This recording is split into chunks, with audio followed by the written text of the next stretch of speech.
मैं press conference नहीं करता, लेकिन क्योंकि इस सरकार के एक मंत्री ने प्रेस कॉन्फ्रेंस की है जिसमें उन्होंने कांग्रेस पार्टी के ऊपर और मेरे ऊपर आरोप लगाया है कि ये कांग्रेस पार्टी और मेरी साजिश है, तो इसलिए मैंने सोचा कि मैं कुछ बातें स्पष्ट कर दूं। पहली बात तो ये कि इसमें और ये जो मुद्दा जो उठा है ये किसी राजनीतिक दल, एक राजनीतिक दल से जुड़ा हुआ नहीं है। ये मुद्दा क्या लोकतंत्र यहां बहाल है या नहीं, ये उसके बारे में है, ये डेमोक्रेसी के बारे में है, ये मुद्दा फ्री एंड फेयर इलेक्शंस के बारे में है। इसमें कोई राजनीतिक दल की बात नहीं आती। लोकतंत्र की बुनियाद तभी मजबूत होगी जब चुनाव निष्पक्ष तरीके से किए जाएंगे, और ये मुद्दा उस बात से जुड़ा हुआ है, हिंदुस्तान के भविष्य से जुड़ा हुआ है। मैं वहां जब लंदन गया तो उस समय आशीष रेय साहब ने, क्योंकि वो प्रेसिडेंट हैं इंटरनेशनल जर्नल एसोसिएशन की, वहां उन्होंने कहा कि उन्होंने सब राजनीतिक दलों को इनविटेशन भेजा था, कांग्रेस को, बीजेपी को, सभी राजनीतिक दलों को, और इलेक्शन कमीशन को भी इनविटेशन भेजा था। क्योंकि मैं आशीष रे को अच्छी तरह से जानता हूं, तो उन्होंने मुझे एक पर्सनल ईमेल भेजी। मैंने उनको बताया कि मैं कुछ पर्सनल काम के लिए भी वहां आ रहा हूं। बोले तो आप जरूर आइएगा, क्योंकि कोई ऐसा खुलासा करने जा रहे हैं जो बहुत महत्वपूर्ण है। तो मैं चला गया। अब आशीष रे ने मुझे एक ईमेल भेजा है, क्योंकि लगता है कि सैयद ने उनको कुछ क्लैरिफिकेशन दी है, तो वो ईमेल मेरे पास आया, तो वो ईमेल भी मैं आपको दे रहा हूं। उस ईमेल में साफ जाहिर है कि सैयद को वहां पॉलिटिकल असाइलम मिला है। क्यों मिला है, किस वजह से मिला है, इसकी जांच होनी चाहिए। दूसरी बात, उन्होंने कहा है कि वो वहां ECIL में विन सॉल्यूशंस एक कंपनी थी, वो ECIL के लिए EVM मशीन के लिए काम कर रहे थे। उस प्रोजेक्ट में कुछ 13 लोग जुड़े हुए थे। उन 13 लोगों के नाम उन्होंने भेजे हैं। प्रोजेक्ट MS7B टीम 13 लोगों के नाम है, और ये उनका पॉलिटिकल असाइलम के कागजात हैं।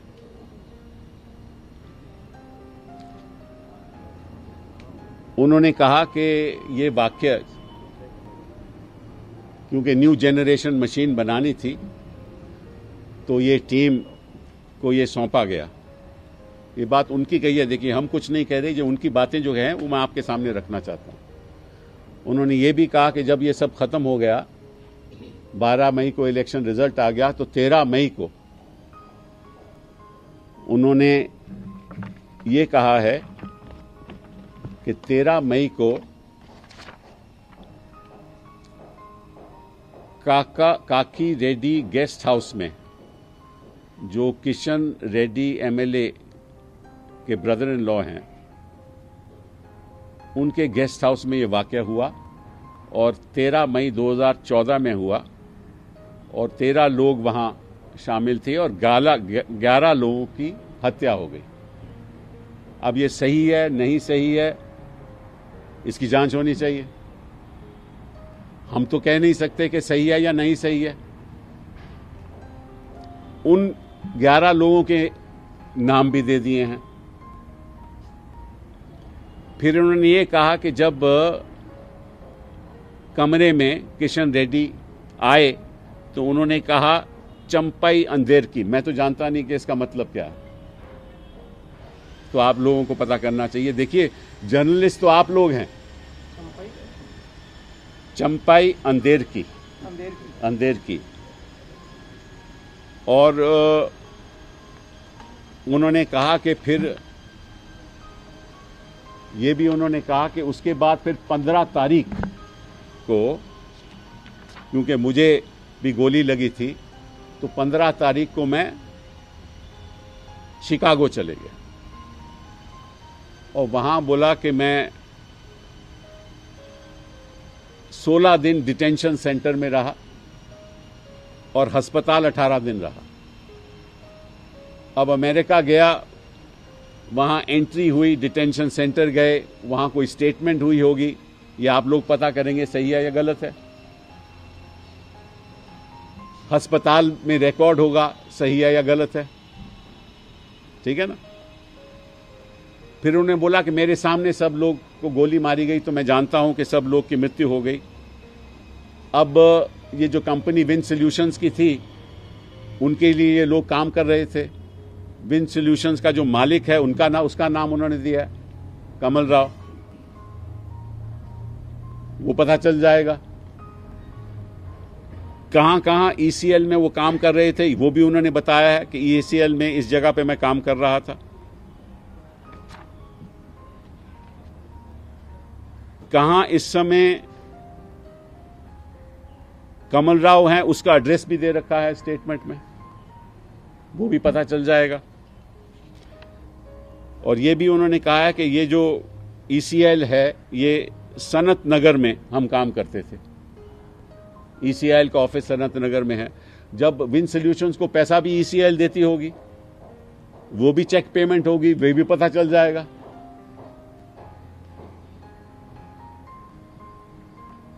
फिर इन्होंने कहा कि department of justice and department of home security have no interest in Indian politics, spent 2 years to investigate this matter. ये यूएस गवर्नमेंट से पता चल जाएगा। फिर उन्होंने कहा कि एक बहुत अहम राजनीतिक दल के लोग हैं, तो वो उनको अमेरिका मिलने गए, वो भी पता चल जाएगा, पासपोर्ट से पता चल जाएगा। एक पत्रकार हैं जो टीवी चैनल में अक्सर, उनकी भी अहमियत है, वो भी कहे उन्होंने मुझे मिलने गए थे नवंबर 2015 में। और जो राजनीतिक दल के नेता हैं, वो कह रहा है कि बस 25 जनवरी 2015 में मिलने गए, वो भी पता चल जाएगा। वो तो पासपोर्ट से पता चल जाएगा, इसमें झूठ सच तो साफ पता चल जाएगा ना। तो अगर ये सब मामले हैं, तो हमारे तो केवल एक ही गुजारिश है कि आपको जांच करानी चाहिए। अगर कोई कहता है कि मुझे किसी ने गोली मारी, तो सुप्रीम कोर्ट का कानून तो यही कहता है ना कि तुरंत एफआईआर होनी चाहिए। अगर वो कहता है कि 11 लोग की मृत्यु हो गई, तो एफआईआर होनी चाहिए। और किसी ने अगर गलत आरोप लगाया है, तो उसके खिलाफ जांच होनी चाहिए। हम कौन कह रहे हैं कि नहीं होनी चाहिए। लेकिन ये कहना कि कांग्रेस पार्टी इसके पीछे है, कि मैंने तो नहीं उसको अमेरिका भेजा था भैया। अगर पॉलिटिकल असाइलम किसी को मिला है, तो सिब्बल की वजह से तो नहीं मिला, या कांग्रेस पार्टी की वजह से तो नहीं मिला। अगर ईवीएम में कोई काम हो रहा था 2013 में, तो हम कहां थे? हमारी वजह से काम हो रहा था। अगर 11 लोग, वो कहता है उनकी मृत्यु हो गई, तो उसमें कांग्रेस पार्टी का हाथ था। मतलब कि ये जो बचपने जो बयान है, जो आजकल मंत्री देने लगे हैं, मुद्दा देश के सामने है, और मुद्दा किसी राजनीतिक दल से जुड़ा हुआ नहीं है। मुद्दा फ्री एंड फेयर इलेक्शंस का है। मुद्दा है कि क्या ईवीएम का दुरुपयोग हो सकता है, और अगर हो सकता है तो हुआ है या नहीं। ये मुद्दे किसी राजनीतिक दल से नहीं जुड़े हुए, ये देश के भविष्य से जुड़े हुए हैं, ये जनता के भविष्य से जुड़े हुए हैं। ये लोकतंत्र के मुद्दे हैं, ये डेमोक्रेसी के मुद्दे हैं, ये सर्वाइवल ऑफ डेमोक्रेसी के मुद्दे हैं। और इसमें आपकी जिम्मेदारी है, हमारी नहीं। आप लोगों की, जो आज मैं कैमरा के सामने जो हमारा बयान दे रहे हैं, आप लोगों की जिम्मेदारी है कि अगर एक शख्स ऐसी बात कह रहा है तो जिम्मेदारी आपकी है कि आप पता करें क्या वो सही है या नहीं सही, और अगर गलत है तो उसके खिलाफ कार्रवाई करो, और अगर सही है तो बहुत ही गंभीर मामला है। इस तरह की खबरें देखने के लिए आप हमारे चैनल को लाइक करके सब्सक्राइब कीजिए और नोटिफिकेशन बेल ऑन कीजिए। धन्यवाद।